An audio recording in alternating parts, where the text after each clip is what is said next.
What's up, guys? Welcome back to my channel. Jeremy the Machine Scott here. We're on day number 2. Today's game day, baby. This is show day. Put on some more coats of tan, and we're about to. How you feeling, man? Good, man. I'm ready to get on stage. How'd you sleep? Sleep was good. Yeah. I was up only 2 or 3 times, man. Just to use the bathroom real quick, take a piss. Yeah. Other than that, I felt good, man. So what does it feel like? Explain to the people, maybe somebody who hasn't competed, like what it feels like to be dehydrated. Yeah. I don't know how to explain it, man. You know, you can feel it, definitely. You can feel it in your skin, the tightness. Yeah. Yeah, just especially in the past 2 days, you can feel the difference change. Yeah. It's hard to explain, man. Definitely, just you feel dry. You definitely. Right. My skin feels like it wants to crack. Yeah. Yeah, and then you feel your face starts to like suck in and stuff like that, right? Yeah, all the little stuff, all the sensitive spots. Right. Like my skin underneath here was real thin. Yeah. Very sensitive. Yeah. It's just dry to the bone, man. You feel light, right? Yeah. You feel super light. Yeah, I feel skinny as heck. So we're gonna put on his next few coats. It's about I got up at 4:30 in the morning. Danny probably got up around 4:35. So we got to be ready and be ready ahead of time, so we're not rushing, so we don't stress. Come up, some ladies are standing real close to me, and there's this kid. He's probably 6'5", big kid, 20 something, and they're just standing, but they're real close, and I'm just like, fuck. Yeah. You know, I'm tired. Yeah. And the kid comes up and he goes, man, I just want to grab you. And he went to grab me, and he started to grab me, and I was like, what the fuck are you doing? He was in his 20s. He was a grown man. And, but yeah, he literally went to grab me. He's like, I want to touch you so bad. And I'm like, what are you doing, motherfucker? But he might have not been all there. Right. Because at first I literally was like, what are you doing? And I was a jerk about it, and his family got all scared, and I was like, oh, sorry, no, don't touch me because of my spray tan. But mess your tan up, man. But still, I didn't want him to touch me. I don't know what the fuck he was. just another fan, man. Yeah, man. Yeah, I got all weirded out about it though. But the way he did it, it was like it was odd. He tried to go downstairs, and he got some burnt ass pizza. He doesn't get to cheat very often, and when he does cheat, at least he wants it to taste good. So he got some burnt ass, crusty ass pizza, and then he's got people trying to see if his muscles are real or not. They like want to go down and squeeze his muscles and stuff, and they're messing up his tan. So yeah, it always trips me out. Was he drunk? No, it was just a young, probably 25, 26. You always tell people that. Yeah, I just do a lot of curls. What about when people say, hey man, how much do you bench press? Oh yeah, that's annoying. That's always this. What do you tell them? 100 pounds. I just tell them. I said I don't do that anymore.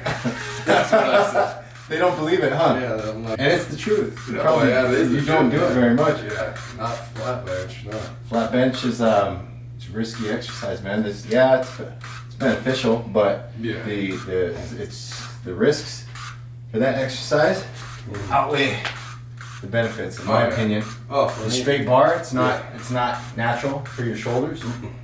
So, I've always, the only time it really gets effective for me is when I go heavy, and that's when I end up getting hurt eventually. Right. I don't think there's ever been a time I've done that within a good training period for a few months where I didn't get hurt. Turn around, let's get your quads.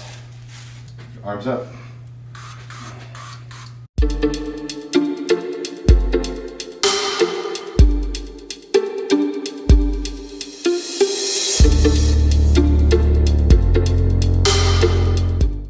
My face.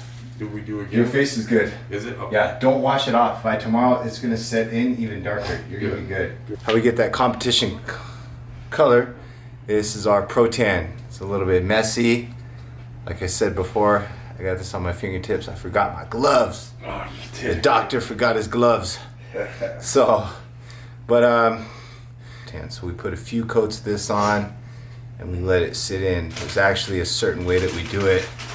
You don't just put it on, you do a certain amount of coats, let it dry, and we just kind of repeat that process. If you need help with that, you're first time competing, go to www.quickfit1.com. You can contact me and I'll get you set up. It is fun and it's a fast game. Yeah. Yeah. Enjoy, okay? Thank you. Thank you. Breakfast here. So Danny's carving up. So this is what he ate every day for the last 4 months to get abs. That's how you got abs, right? That's it. This is it. So that's the secret. So no, it's the coffee. That's what does it. It's the coffee. Yeah, the coffee. So we eat that, and it's the coffee that burns the fat. So all the calories that would normally store, create body fat stores, the coffee has the thermogenics in it. So the coffee actually burns the fat. So that's the key. Right? Stay lean the whole time. Oh yeah. So and if you get a burger and fries, make sure you get a Diet Coke with it. Right? That's another key. That's how we got abs, and that's what we do for the prep. So we switched over from regular Coke to Diet Coke. So we still do the burger and fries, but just have a Diet Coke with it. Right? So this is my breakfast. I'm carving up, but I'm already fat, so I shouldn't be carving up. I have no reason to be carving up. Danny's actually carving up. I shouldn't be eating like this. I should be eating egg whites and broccoli and stuff, but it's my little cheat meal. You know I'm a foodie, so I'm just getting down with this. Yeah, don't tear it up.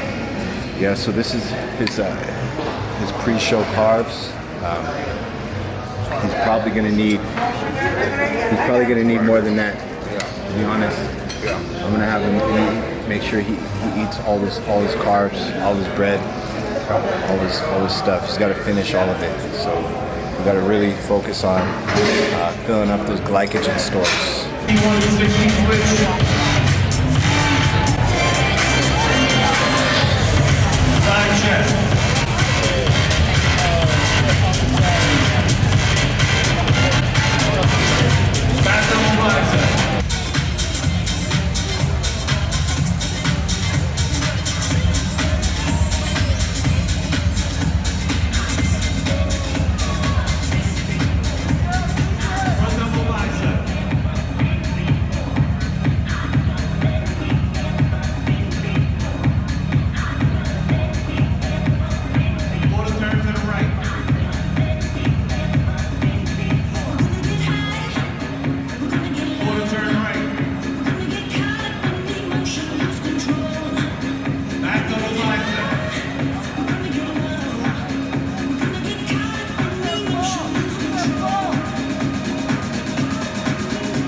We didn't get first call-outs, which we wanted. We wanted first call-outs. Of course we want first call-outs. Hopefully top 10. Hopefully top 10 by tomorrow. So what happened was he came on stage initially when he came out for the symmetry round and comparison round. He came out a little bit flat. Came out a little bit flat. And then came back out to do his 60-second routine, and I saw within minutes a huge difference. So he pumped up from posing. He got a huge pump just from posing alone, just from squeezing the muscles, all the isometric contractions. So for Danny, how do you feel about everything, man? So I feel good. First, so this is his second show. His very first show, something happened very, very rare. He won the whole entire show. He got first and overall of the whole entire show. You're going to be on stage, you come correct, and you come conditioned. So Danny had an interesting experience today at the Npc Usa's for prejudging. You want to pump up before you go on stage because why? What happens when we get a good pump and you look 2 to 3 times as bigger, right? Yeah. Vascular separation, striations, right? Yeah. So yeah, you got to make sure to stay on top of your game. It's these shows when they get bigger. It's like the middle class. They only had like 10, 12 people, My class had, 24, 25 guys. That so too. It was a tough class. Big class with a lot of people. Yeah, they doubled it up. So instead of doing a normal routine, we had to go out. I was thinking that, 20 guys ahead of me were going to do the routine, and I'd have time to pose. They did it different. To pump up. Normally, first you go out and you do your 60-second posing routine, and then you come out for comparisons. Yeah, but they went straight normally, to comparison. yeah. So normally, when the competitors are on stage in front of you, you're pumping up, and you know you have time. Yeah. So they switched up. Did they even tell you?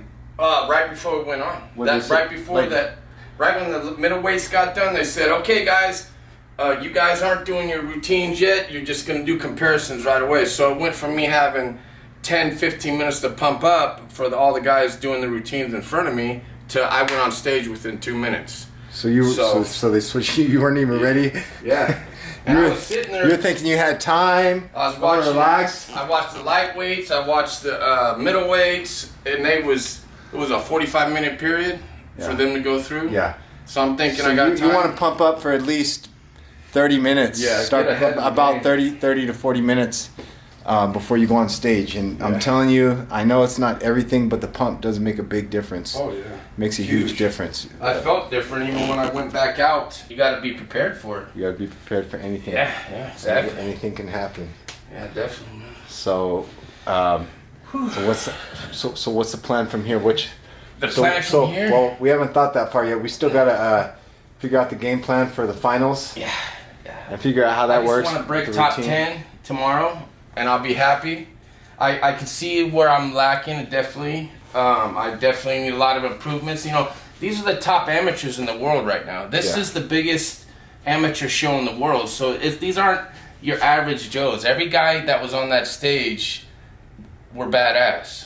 There was no half-ass guys up there. If you want to really see as a bodybuilder, if you ever qualify for nationals, if you want to be put in your place and see what you're really made out of, and stand on stage with the best of them, Mr. USA. Yep, go to USA's, and you can do these local shows, back to back, and keep winning first place trophies over and over and over. But when you're ready to stop playing games and get serious and really nationals is going to do one of two things. It's either going to make you quit and say, "Oh shit, I'm not fucking serious enough," or it's going to make you go home and say, "You know what? This is not a fucking game. No, fucking work harder." No, it's a different level, man. I see that being backstage with the quality of guys. Did you see even some of the weight class right before you? Even some of them. Oh yeah, the middleweights were on point, man. Yep. There were some big guys, and even Chris Cormier came up to me and he was like, "Man, your conditioning is on point, bro." That's from Chris Cormier. And I've said hello to him a few times, but when he comes up to me and said, "Danny, your conditioning is spot on, dude," and it was a huge compliment. Out of all those guys back there, for him to tell me that was an awesome thing. But like I said, I got a lot of stuff to improve on. Back to the drawing board, man. But this opened my eyes to reality. You want to make it in this game, you need to step it up. Pizza games right there. Or see if right here is better. See it